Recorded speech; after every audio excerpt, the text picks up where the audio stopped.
Are you ready to think big and act bold? Then you are in the right place. This is Innovative Entrepreneurs, a podcast that will bring you the stories, insights, and tips from some of the most successful and innovative entrepreneurs in the world. I am your host, Erica Bailey, and I am here to help you start, scale, and sustain your own entrepreneurial journey. Let's get started. Today we are blessed to be with Lorraine Beato. We're talking about innovative entrepreneurs, and one of the things I was thinking about this morning is, you and I connected by a friend of a friend on Facebook. Yep. And it turns out that we have a lot in common, that, are both into creating our business and our lives, and we're empowered women. Nothing's going to stop us. That's how I feel. Like we have that energy, but it came and happened because of Facebook. Yep. So if we didn't have that, where would these relationships coming from? Okay, so we are empowered women, and I'm just really excited that we connected with you. So Lorraine, would you mind just telling us about yourself? I mean, I can introduce you, and there's a lot of really cool things that you do. But why don't you tell me a little bit more about yourself? Sure. This is always a loaded question for me because I've done a lot. But to summarize it, I have been in the real estate industry in some shape or fashion since I was in college. And I started life on the mortgage-backed securities trading floor on Wall Street for Merrill Lynch as an intern in college. So, mortgage trading, people don't realize that the mortgage on your home eventually gets pulled and sold as a security. And got my license out of college just for shits and giggles, if I can say that. So my best friend. I'm going to say this real quick. If anybody listening or watching can't handle that kind of stuff, change the channel, because I'm real here, right? This is me. This is real. This is raw. So if you don't like it, then, well wishes to you, say a prayer for me tonight. Go ahead. So that was her thing, right? She's like, let's go get a real estate license for shits and giggles. And I was like, okay, fine. So I, did it, got my license. Never practiced in New York because I was working a full-time job. But was always intrigued by real estate, being from New York, read The Art of the Deal by Trump, worked down the road from Trump Towers. And that was just kind of what got me more consumed. And then got my appraiser's license. Again, worked full-time, did appraisals on the weekends. And I've always been tied to real estate. We were relocated to Atlanta on a corporate move. And I'm like, great, I'm going to be a stay-at-home mom. And that's what I wanted to do. And that lasted 90 days. And I was like, I can't do this anymore. Because we moved from where we knew everybody to where we knew no one, right? Oh. We were a bunch of us that were moved with General Motors. And so I didn't know anybody. Mm-hmm. And I will never forget kind of what was my deciding point that I needed to do something was we had bought, bigger house, less money, right? New York to Atlanta back in 90, we closed December of 95 and moved in 96. And I couldn't find my daughter. So we went from a two-family where we owned it, but one level, to a two-story home, twice the size. I couldn't find my daughter. I'm like, okay, this is crazy. I'm checking in the backyard. She's not in the backyard. I can't find her. And I'm walking around the house, and all of a sudden I hear this little giggling. She was 2. She had just turned 2. And I hear giggling coming from underneath the cabinet, underneath the master bathroom sink. And she hid. Because there was nothing in there. We had just moved, right? So she hid underneath the sink, and I said to myself, okay, this is it. I can't do this anymore. And saw that there was reciprocity, New York to Georgia, called the lady that sold us our house and said, okay, I think I want to sell real estate in Atlanta. Uh-huh. And that was kind of my foray into the sales side. Did that for a little bit, then had my other daughter, had some crazy buyers that had moved. They were corporate transferees from Detroit, and they just moved to Atlanta with their truck and everything and thought that they would find a house in like 2 days and move in. And then they drove me bananas, and I ended that relationship and said, you know what, I'm going to take a break because I now had a newborn Uh-huh. and a 3-year-old. Uh-huh. But in the meantime, we bought investment properties. We had rentals. I kept my classes up. I did all of that. Like, I have always been entrenched in real estate. Like, I didn't stop. What made you, real quick, as we're talking about, like, what made you have that that motivation with all, like, I mean, I got lots of humans, all right, and I got a lot of animals, and it's chaos, right? But I went to school as a single mom, and I pushed through, and then I had, 4 kids in my house, and all of a sudden we're still getting degrees, we're still pushing through, we're still, moving towards our ultimate goal. What pushed you through to just say, this is what I want to do, real estate? Like, what made that decision, or what drove that motivation? So I think because I've always been tied to it. And in my opinion, if you look at, the greats from years ago, I still believe that real estate is still the best path to wealth. Okay. And when I was young, I was, I don't know, 8 or 10. I don't know why this sticks out in my head, but my dad had a friend who had a beautiful log cabin in the Catskills in New York. And it was on acreage. And I remember asking him, and I can picture it. Like, I don't know why I remember this, but I asked him, I'm like, his name was Fred. I'm like, hey, Fred, like, why do you have this house with all this land? Because they lived in New York City. And he said, well, I want all this land because God isn't making any more land. Don't ask me why. That has stuck with me. Damn. 50 years. Okay. But I never won't forget that either. I never forget. And it's true, right? If you think about it, it's true. And so between that and just, real estate is something I had always been interested, clearly, or I wouldn't have gotten my license, back at 22. Real estate was always something I was always interested in. I read The Art of the Deal, love Trump or hate him. He did amazing. He had a lot of real estate holdings. I worked down the street, and just people that I saw that in my circle I thought were successful, they owned real estate. Okay. Right. I mean, even, we're Portuguese, even immigrants that had come to this country. I'm first generation American. I realized a couple of years ago, my dad was a private lender. He helped all my mom's sisters when they came here buy their first house. He gave them the injection of cash to go buy a home.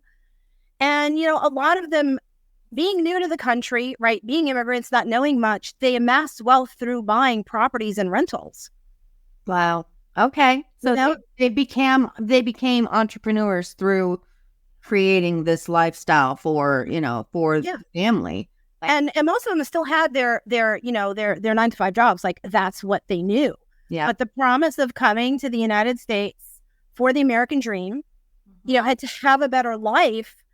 I kind of saw firsthand, how real estate helped them get there, and how, as they retired and they got older, they had passive income coming in to help them, live the life that they wanted.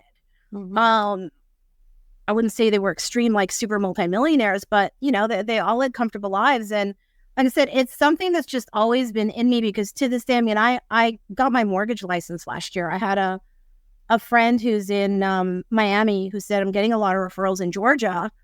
Go get your mortgage license. I said, the last thing I need is another license. Like, I don't want another license. And he's like, you're the only one I trust to open a branch of my company in the state of Georgia. So I actually opened a mortgage company or a branch last November. Fantastic. And it's just a constant drive that I have inside of me. I don't really know how to explain it, but it's like I have greater purpose. And real estate is the vehicle for me. That is what I've chosen. Someone actually pinged me on Instagram 2 days ago, or like, I stopped, investing in real estate to invest in crypto. I don't invest in crypto. I don't know anything about crypto. I could care less to know anything about crypto, because at the end of the day, people will always need a place to live. Yeah, well, you know what? You're absolutely right. So I have here that you are the founder and leader of Wired. Can you tell us what that is? Yeah, so Wired is Women Investing in Real Estate Nominate. I founded Wired last September because I had run another group that I had launched on the East Coast prior to the pandemic. The group is still in existence. They're out of California, but we met in person. And then when the pandemic hit, You couldn't really, nobody was meeting in person. Everybody was freaked out.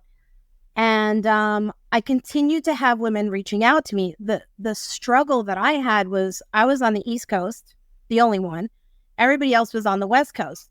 So it kind of became a disconnect for me because they're like, I need a contractor referral. Okay, I don't have contractor referrals on the West Coast. I'm on the East Coast. And so we kind of disband chapter leaders. I still love the founder dearly, but last summer, I had women from that organization reaching out to me saying, hey, I've got a friend who purchased a deal in Atlanta and they're stuck. Like they need help. They need to get out of it. And finding that they were living in California, trying to do deals here in Atlanta. And they kept saying, oh, I'm going to have them join, Rent Atlanta. And I'm like, it kind of really doesn't exist anymore. So because I had such a great first meeting with 30 women and I was going strong and I had corporate sponsors and I was 5 months old, right? That group was 5 months old when the pandemic hit. I said, let me do this. And I went back and forth for a while. I was like, do I really need to add something else to my plate? But having spoken on several panels and several events, I would have women come up to me at the end and be like, you have shown me that I can do this as a woman. And I've attended several masterminds in the last year and a half or two. We kind of met through one of those. I was always the only woman in the room. And I'm like, okay, will you change this? Yeah, absolutely. Absolutely. Especially coming as someone who at 19 worked on the mortgage trading floor as the only female. So I'm used to it. It doesn't faze me. It doesn't bother me, but I've realized that it intimidates a lot of women. Yeah. So you need to help make sure that they understand they can do it just like you did. Just like you're doing, right? Just like you're doing. Yeah. Fantastic. Oh my gosh.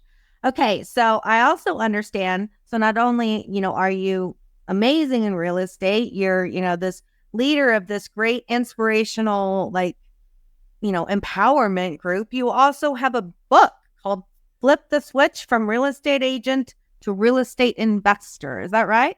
That is correct. Tell me about this book. So that came about back in 2019. July of 2019, I was having a conversation with a good friend of mine. Sorry about my phone.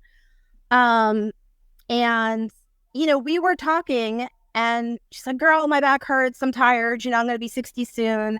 And I said, yeah, I know. And she said, I'm going to have to sell houses until I'm 70. Drop the mic, right? And I'm sitting here going, what are you talking about? Like, what do you mean? You're a multi-million-dollar producer, right? You sell 10 million a year in volume. You do great. You have a great income. How is this possible? And she said, I have no retirement. So being a business owner, I can understand that. Being an entrepreneur, being self-employed, right? Being a business owner. And this is someone who came from corporate America. So that kind of doubly shocked me. And I sat there and I thought to myself, I'm like, okay, I don't make nearly the amount of money you make. I don't do nearly the amount of sales you do. But I have passive income because I have rentals. So even if I mailbox money. That mailbox money, right? So, and it's not truly passive. When you have rentals, it's not truly passive. But that conversation really shook me.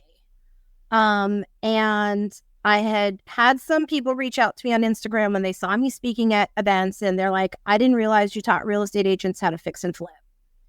So between those messages and that conversation, I thought to myself, oh, I don't, but I can, right? That's like, I was in Florida on vacation. I remember that, going through my head. So I sat down, and actually prior to writing the book, I had a law firm reach out to me. I'd gone to one of their classes April 1st, 2019, because it was my daughter's birthday. And I was the only one that showed up. So as we got to talking, we had to be there for 3 hours so I could get the CE. I was the only agent that showed up. So we covered the materials real fast. And then we were just chit-chatting. And they're like, I think what you do is amazing. And so then they had reached out to me and they said, hey, can you teach your course? I said, sure, no problem. I don't have a freaking course, but I'll figure it out. See, right there. Okay, that's what I mean by innovative. I had no idea how I'm going to do it, but I'm going to do it. Yeah. That is, you just have to believe, you have to know it, right? You have to know it in order to get there. You have to understand that what your vision is you're going to get there. So that's just that. You go, girl. That right there is innovation in my book. Yeah. So I sat down, I did an outline. They invited the agents, they brought in lunch. I had 30 people show up. I did my presentation and I was a nervous wreck. I'm like, oh God, that sucked. And a friend of mine went and she's like, no, you did great. And I'm like, no, I sucked. And then as it ended and I got done and kind of walked off it wasn't really a stage, but whatever. I had so many agents come up to me and they're like, oh my God, this is amazing. Oh my God, this is exactly what I needed. Oh my God, like this was amazing. And I could see when I was talking, and then I love Q&A because that's what I'm best at. Okay. I could see the light bulbs going off. And at one point in time, it's funny because I had that same conversation with that girlfriend that week. At one point in time, I could hear all of this noise, all this rah-rah. And I stopped my presentation because prior to going into speaking, I realized, and this is not bashing Keller Williams, I was at Keller Williams for 9.5 years. KW was having their bold training in the room next door. And I can hear them with their rah-rah. And so I stopped the dead middle of the conversation. I'm like, all right, y'all, I said, I can say this because I was a KW agent for 9.5 years, but they're in there learning how to prospect and cold call. You're in here learning how to build wealth and leave a legacy. Oh, boom. Right. and then I went on with my presentation. And so that's I then took that presentation and wrote a book. I'm like, okay, if I've gotten this kind of feedback, then this is something. I'd never written a book. I had no idea how to write a book. I just sat down and wrote it. I had my former broker, the owner of Palmer House Properties. He wrote the forward for me. I had a friend who's who was an editor of a magazine. And she's like, look, I'll help you put it together. Just write it and I'll help you put it together. So yeah, so it's on Amazon. I updated it in January for this year with new stats. Perfect. Because I acquired 2 properties during the pandemic with no money out of my pocket from somebody that I had talked to 6-7 years prior about selling her rentals, but she was upside down. Oh, okay. And real estate agents know how to think inside the box. Mm-hmm. They don't know. They're so worried about getting that commission check. They're so worried about getting that listing agreement signed or the buyer's agency agreement signed that a lot of times they don't stop to think that sometimes putting a sign in the yard does not solve that person's problem. There's a reason Open Door, is successful and agents are flabbergasted. Well, why would they take $30,000 less? Because they need to get out fast, or they don't I had one, the guy's like, I don't want people coming through my house because I'm embarrassed about how it looks. Yep. And so it's convenience. They're willing to pay for it. And so I actually got 2 rentals. One was cash flowing when I bought it, and she paid me to take over the property. Never contracting right there, but you understood, you took the time to understand what she needed, right? Is that where I'm feeling? You understand what she needed rather than going in and being like, well, this is what you need. Correct. And so when we sat down, when I was coming down the steps and she's like, what do you think? And we talked. And she said, no, I want to pay you to take over the property. I just looked at her and I said, what's going on? Right. I said, I know you have a son in the military. I know you have a grandson who's what, 7 or 8 by now. And she's like, yeah, he's going to be 7. And just kind of all of this stuff. And she just looked at me and she said, how do you remember all of this? And I just did, because as someone texted me earlier, right? I build relationships with people. I am in it for the relationship. I go deep, I don't go wide. And I remembered the conversations we had had. And she literally, when she had called me the week before, she's like, God told me it's time to sell and it's time to walk away. Okay, no problem. I hadn't talked to this one in 4 or 5 years. We were friends on Facebook. I didn't hound her about selling her properties. But she kind of watched what I was doing. And at the end of the day, with that particular property, her concern was to not displace her long-term tenant that had been there.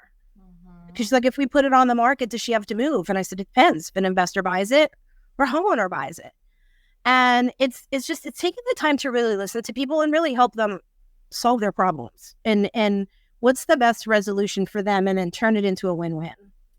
Do you think that type of kind of management, like the thought process of how you treat people, do you think that makes you a better real estate agent? Do you think people choose you over others because they feel like they can connect with you? I mean, I certainly like to think so. All of my business is word of mouth. I don't advertise. I don't buy leads. I've thought about it. Then I'm like, oh, do I really want to do that? Yep. And yeah, I think so. And it's because they know I come from a good place. I mean, I'll give you an example. I think it was the end of last summer. I had a Facebook message from someone. I didn't even know I was friends with them on Facebook. Mm-hmm. Okay. So last year was 2022. This was my daughter's high school French teacher. Okay. My daughter graduated in 2012. Okay. I get this ping on Facebook. Hey, Lorraine, my father-in-law passed away. I think my mother-in-law needs to sell her house. You're the best agent I know.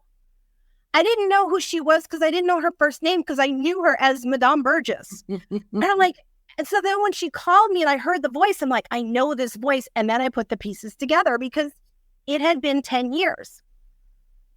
And, I wound up being the one to list the property, and then they gave me a raving review. And yeah, I mean, I like to think that's why. I have clients that have done multiple deals with me. They've come back 4 or 5 times. I'm now working with their kids. Yeah. Or they're coming to me, how do I invest? I want to start investing. Yeah. And it's truly becoming a consultant. I don't think of myself as a real estate agent. Yeah. I think of myself as a real estate consultant. Love it. Love it. So, recent projects, what are some challenges, maybe some opportunities you faced as a real estate consultant in the current market?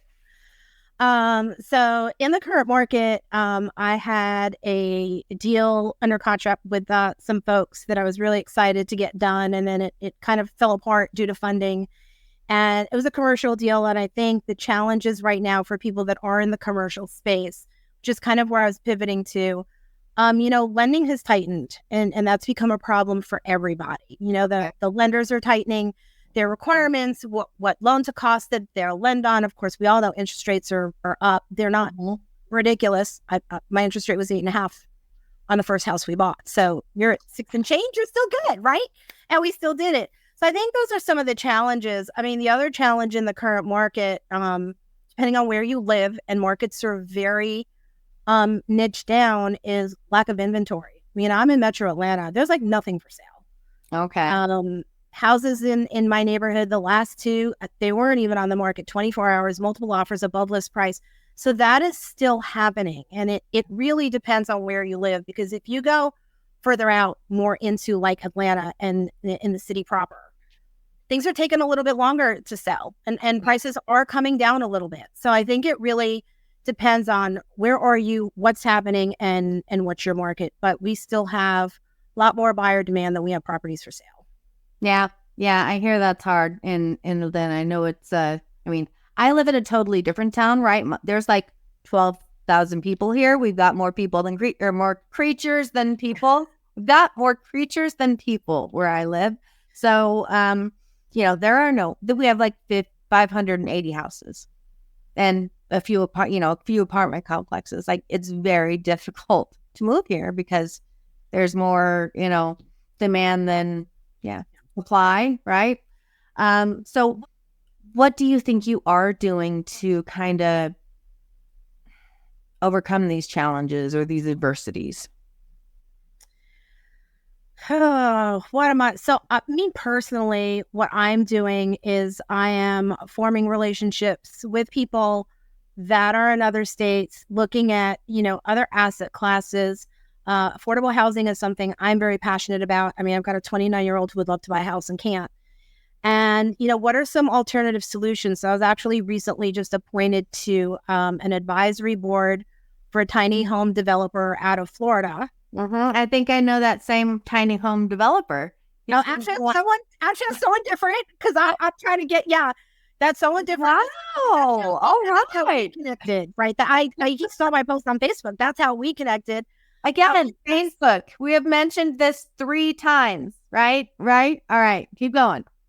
And so he happened to see that post. I know your title, and we're working on some stuff together. Yeah. And I think it's looking for, look, I will always be a real estate investor and a realtor. I'll always be working on deals, but it's got a greater purpose, right? I would love to help more people get in houses. There you go. What do we do for affordability? And when I met with these guys, they've been in business for 40 years, and I wound up in Florida unexpectedly. And I said, hey, instead of a Zoom call, I'm here. If you want to meet in person, let's do this. And so I did. I drove down to see them, wound up there for like 2.5 hours. We just totally connected. We totally gelled. We have the same mission. We have the same values. We have the same culture. Yeah. And so, yeah, I'm looking at alternatives, right? Like, what else can I do? And they want to expand into Georgia and eventually nationally. And I have a pretty wide network. And so I think I'm excited about some of the things that, we're looking at trying to do together. If you're looking for affordable housing, if that's kind of something that you're looking for, I got a connection for you. So let's talk offline. Did you see that? Yeah. That's fun. Oh, I might have to do that more later when I'm not being recorded. Okay. Let's see. I had so many more questions for you, but this has just been fun. Is there a time you have ever wanted to walk away from being an entrepreneur and pursue another path?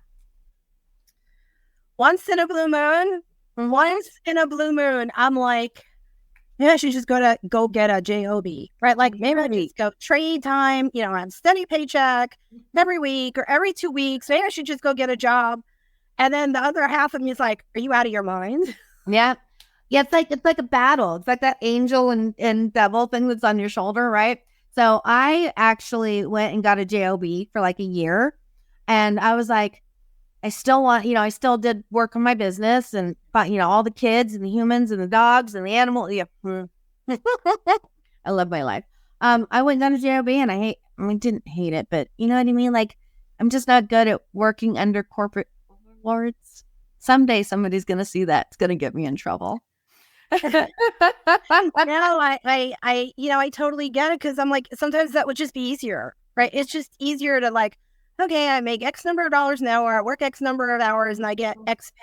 But then there's the other part of me that's like, Lorraine, you're not going to get your butt out of bed at 6 a.m. to go to a job, to be there at 8, and just have to work for somebody else. Now, I mean, I've never had a problem, and it just kind of depends, because if I think something can be done better, I will tell you. Not everybody appreciates that. Some people feel threatened by that. Now, I mean, I worked in corporate America back in New York, and, the last job I had, I loved my boss. She was amazing, because she's like, you see something that can be done better, bring it. Let's figure it out if it works, right? And it was truly... Gotta get some attitude in there. Bring it. Yeah, it was more of a collaboration. I mean, she was a superintendent of schools. It was more of a collaborative type of relationship where we both wanted things to get better, and she wasn't intimidated by what I had to say. She was amazing. She was an amazing human. I loved working with her, and I stopped working with her because we moved. It was as simple as that. Do you have any tips or advice for aspiring real estate investors? Like, you are a coach, right? So I've done some mentoring. Yeah, I don't like the word coach. I've done mentoring. I like the word mentoring too better. Yeah, I like, because I've mentored some people, and I mentored some people through their first deal, and everything that could have gone wrong did go wrong, but he still doubled his money because he listened to me. So the number one thing, if you're going to get into real estate investing, is you cannot get emotionally attached to the deal. Period, end of story. The numbers either work or the numbers don't work. You can't make them work. You can say that about a lot of business, right? It either works or it doesn't work. Don't push it. Like, move on to the next, right? Exactly. And that's the beauty about real estate. It's all about the numbers. It's all about the numbers. Yeah. They either work, or can you maybe shave some money off your budget here? Or okay, yeah, absolutely. Can you get lucky and the market is trending upwards, so you're over budget, but the market went up, you're still okay? Yeah, absolutely. But I like to deal in concrete things. And the numbers are the numbers. You have a budget, you have a property, it's going to take to fix it. You can't control the market. We don't know if it's going to go up. We don't know if it's going to go down.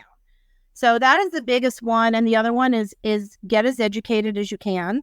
Go learn as much as you possibly can. I love that. Yes, I support that 100%. You're going to age no matter what. Will you age with a degree or will you age without one? Yep. Will you age without certificates or will you age without one? Will you age without knowledge or will you age without it? Exactly. Yeah. And don't be afraid to invest in yourself. And that's kind of another thing like I did with Wired, because I thought it was really interesting. I have spent several thousands of dollars in masterminds over the last year and a half. Probably 50 grand at this point. And it's don't be afraid to invest in yourself, because at the end of the day, what you're paying for is you're paying to collapse time. You're paying to learn from the mistakes that person already made. To point out to you and say, hey, look, don't do this, do that, because I did this and this is what it cost me. Right? Learning to collapse time. Yeah. Wow. That was a powerful statement. Like, because it's true. You really are. You are learning to collapse. So, wow. I see that now. Like, I can actually visually see something when you say that. Like, my mind is like going all Tetris-y. Is that weird? But it's true. It's like, okay, well, I wouldn't do that if I were you, because I did that and here's what happened. Right? And at the end of the day, that may have been a $25,000 mistake. But we're talking real estate. We're not talking little numbers. We're talking big numbers. Okay. Yeah. Right? And I'm not saying do that up front. I'm just saying don't be afraid to invest in yourself. And then when you've got some experience under your belt, right? Maybe you've got some assets. Don't be afraid to pay bigger money to get in the room, because you will meet people. You know, sometimes you have to pay to be in the room to meet people you otherwise would not have met. Yeah. Because your newbie that's just starting out may not have 5 or 10 grand to go attend a smaller, more intimate, event. But those contacts can lead you to bigger deals. Yeah. And I was always against spending that kind of money until I actually did. And I now have contacts I wouldn't have had otherwise. Yeah, you know what? I don't know if you're a Hamilton fan, but I always say you got to be in the room where it happened. I don't know. It's yeah. My daughter is. I haven't watched it yet, but yes, my daughter is she's a big Hamilton fan. Girl, we're gonna have to have like a watch party or something. Like, it is amazing. I play it every 4th of July when I wake up in the morning. It is on, and I'm singing it, and my 15-year-old son knows almost every word. And that's an awesome story we'll have to get to later. Okay, so we got your tips and tricks. Let's talk about, people are going to see this. How do they get a hold of you, or how do they read your book, or, let's share some stuff. Yeah, so the book's on Amazon. It's called Flip the Switch: From Real Estate Agent to Real Estate Investor. However, it is not just for real estate agents, because I've had non-agents read it that have left me amazing reviews. It's tiny but mighty. It's like 87 pages long. I wrote it. They're my words. And one of the things someone had said in a Facebook group that I was in a couple of weeks ago, and I said, no, you really don't need a lot of money to buy real estate. And the comment was, everybody says that, but nobody says how. And I said, go pick up a copy of my book, because I tell you exactly how I got 3 properties with no money out of my pocket. I love telling stories. So I tell you the whole story. This is what I did. This is how it happened. And then I'm Lorraine Beato across all platforms, whether it's Instagram or Facebook or LinkedIn. It's easy. Yeah. Beato. It's scrolling on the bottom here, so people can pick it up here as they're watching it. So they'll be able to, it's kind of gone through a few times. So, Gotcha. But, I think that it's great. And as are you still real estate agents? Are you still helping people get into houses? Yeah, I sure am. I'm still helping people get into houses in Georgia and South Carolina. I'm licensed in both. Okay. And and I will shoot you straight is the other thing. I have never in my career put someone into a house I didn't think they should be in. There you go, girl. All right, very last question, and this is always the hardest. Okay. Who do you think is the most innovative entrepreneur in American history, and why? Okay, so yes, I had to go Google, because I'm like, I don't know, I can't think of it. And then I'm like, okay, maybe it's something else. So it's funny because the number one person that comes up for Google is Andrew Carnegie. Yep. That's what I showed up to. I had to Google it too. All right. For the steel industry, and he was an immigrant, and and all of that, and that's what made me think, oh my God, I love watching the Men Who Built America on the History Channel. And I'm like, they need to have a female version. So he was definitely one. And I think back, like, I love Biltmore, such a shit. Like, I've loved real estate for as long as I can remember. I love Biltmore in Asheville, and if you've ever gone, just the level at which Vanderbilt thought on such a grand scale, right? That in everything. The first one, I think, to have electricity. I think they were the first ones to have like indoor plumbing, and just to have that foresight, right? That vision. It always blows me out of the water. Yeah. And that time too. In that time too. Sorry. The 1800s. Yeah, exactly. Well, they don't have access to anything that we have access to. Correct. Like, right. I mean, it was all manual labor, right? There were no, tractors or any of that stuff. And just what they built. As brave men with visions, right? I mean, that's really what it was. The brave men willing to work hard and great men with visions. So, yeah, that's a good one. Thank you, Lorraine. I feel like you are an inspiration, and women need to recognize that there are women out there who have done it, who are doing it. And we are happy to guide you and teach you and support you. As women, we need to empower each other, right? That's what makes us innovative. We are empowering each other rather than putting each other down. So thank you again for taking the time to talk with me. And talk to you later. Thank you. I appreciate it.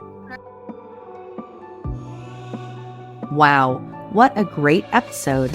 I hope you had as much fun as I did. If you want more of this goodness, make sure you subscribe so that you get notifications for future podcasts. And if you found value from this, please share it with others. You can visit our website at cwgdigital.com. This is Erica Bailey. I am your host, and I will see you next time.